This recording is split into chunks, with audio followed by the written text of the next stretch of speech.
Bienvenidos amigos al mundo de TechNet.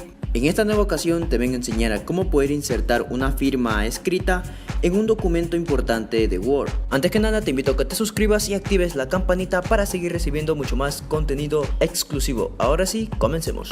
Muy bien chicos, aquí en este momento tengo mi documento de Word, el cual necesito colocarle mi firma en esta parte. Pero para esto previamente necesitamos escribir nuestra firma en una hoja en blanco. Una vez realizado esto, lo que hacemos es pasar a nuestro dispositivo.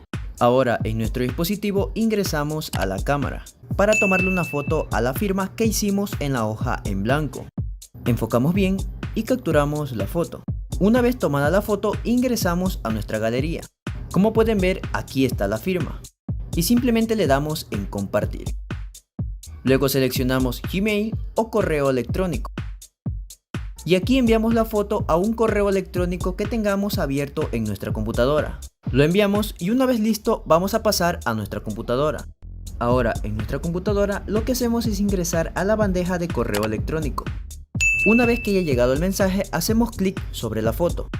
Luego de que se abra la vista previa de la foto simplemente le damos en descargar.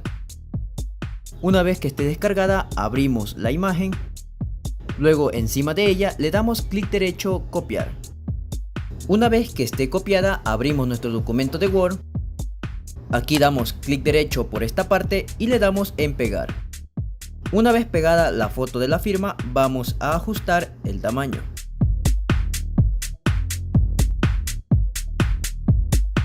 Una vez ajustado el tamaño de la firma vamos a dar doble clic sobre la foto. Y nos vamos a la pestaña de color. Luego en definir color transparente. Luego de esto nos va a aparecer este icono en nuestro cursor y damos clic sobre la parte blanca, en este caso de la firma. Y como pueden observar ya la firma ha tomado transparencia. Luego de esto nos vamos a la parte de acá arriba donde dice ajustar texto y seleccionamos delante del texto. Aquí simplemente ajustamos el tamaño y la colocamos en el sitio que sea más adecuado. Luego para una mejor acentuación de la firma damos doble clic sobre la foto, nos vamos a la parte de color y seleccionamos uno de estos presets. En este caso voy a utilizar este y ya se nota un poco de diferencia. Y como pueden ver chicos, de esta manera muy fácil y sencilla nosotros ya podemos tener nuestra firma insertada en nuestro documento de Word. También te recomiendo que me dejes tu grandioso like y te suscribas al canal, ya que de esta manera sabré que este tipo de contenido te agrada para seguir trayéndolo al canal. Y bueno chicos, hasta aquí yo me quedo. Mi nombre es Alejandro del mundo de TechNet y nos vemos en un próximo video. Adiós amigos.